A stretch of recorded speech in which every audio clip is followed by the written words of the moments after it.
Assalamualaikum warahmatullahi wabarakatuh. Kami dari kelompok 11 akan memberikan materi tentang metode variable costing dan kami akan memperkenalkan anggota kami. Nama saya Muhammad Aditya Nugraha. Nama saya Mursidi. Nama saya Ahmad Saukila. Nama saya Putri Wandani Rahmadati. Nama saya Anisha Nurhidayah. Nama saya Heni Listian Nurul. Dan nama saya Selvi Mahdina. Dan berikut materi dari metode variable costing yang akan kami jelaskan.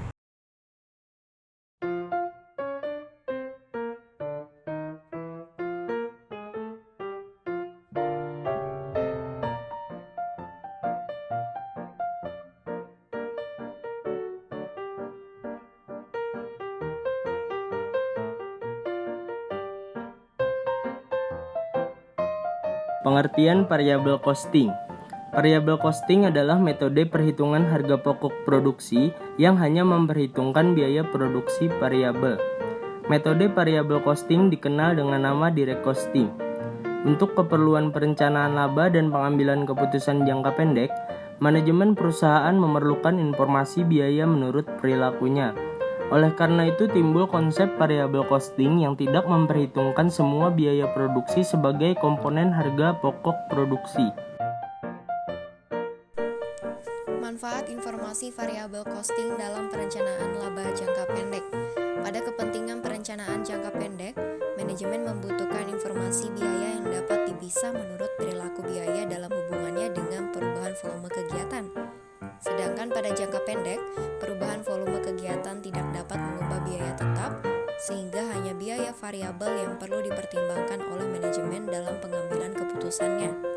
Sehingga metode variable costing menghasilkan laporan laba rugi yang menyajikan informasi biaya variabel yang terpisah dari informasi biaya tetap yang dapat memenuhi kebutuhan manajemen untuk perencanaan laba jangka pendek. Nah, untuk manfaat informasi variabel costing dalam pengendalian biaya, variabel costing merupakan suatu metode yang menyediakan informasi yang lebih baik untuk mengendalikan variable cost.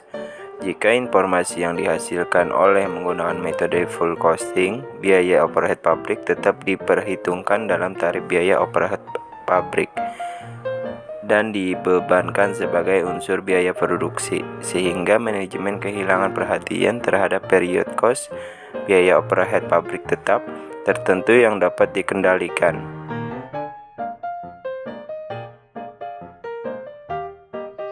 Biaya tetap dibagi dua golongan.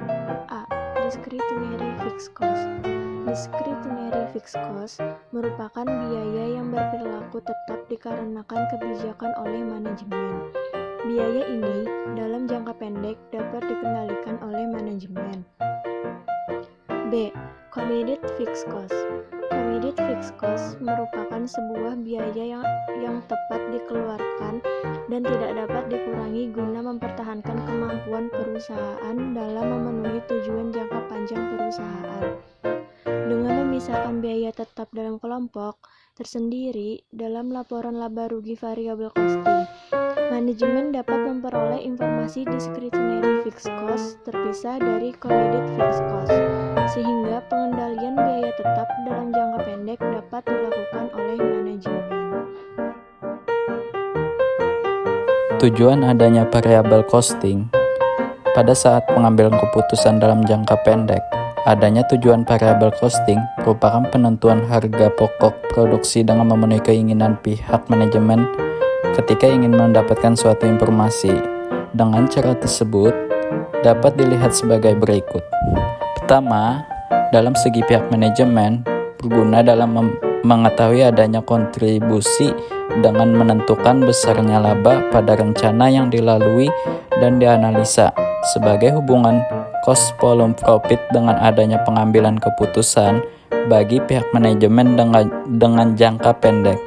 Kedua, dalam segi pihak manajemen, yaitu dapat memudahkan dan dapat mengendalikan kegiatan operasional yang sudah berjalan sehingga bisa menetapkan dan bertanggung jawab kepada departemen lain pada suatu perusahaan.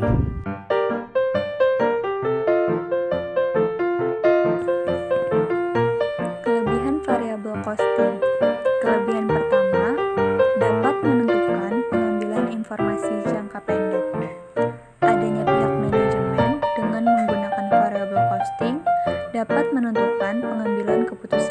jangka pendek.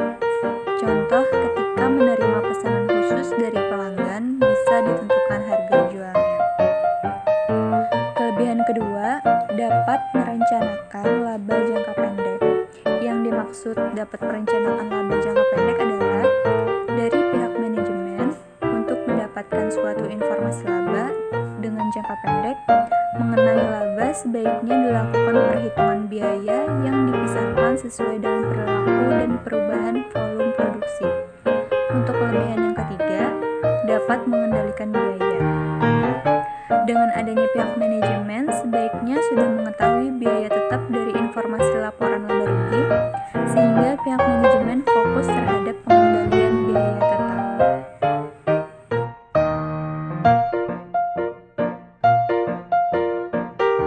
Kekurangan variabel costing. Jadi di sini ada 4 kekurangan dari variabel costing. Yang pertama adalah biasanya dalam menerapkannya akan sangat kesulitan dalam membagi elemen antara biaya variabel dengan biaya tetap. Yang kedua, biasanya dalam membagi sifat elemen biaya variabel dan biaya tetap akan terasa sulit dilakukan pada variabel costing dalam menentukan biaya. Yang ketiga, untuk pihak manajemen sangat penting ketika tetap harus melakukan pelaporan keuangan laba rugi untuk keperluan eksternal, walaupun cara mengimplementasikannya tidak sesuai dengan standar akuntansi. Yang keempat, dalam penentuan laba dengan volume penjualan menggunakan variabel costing sangat cocok digunakan pada produk yang tidak bersifat musiman. Jika ada perusahaan menggunakannya pada produksi yang bersifat musiman, pasti akan mengalami kerugian besar.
Sekian penjelasan kami tentang metode variable costing. Semoga kalian teman-teman di luar sana bisa lebih belajar tentang metode variable costing dan bisa lebih bermanfaat lagi ilmunya.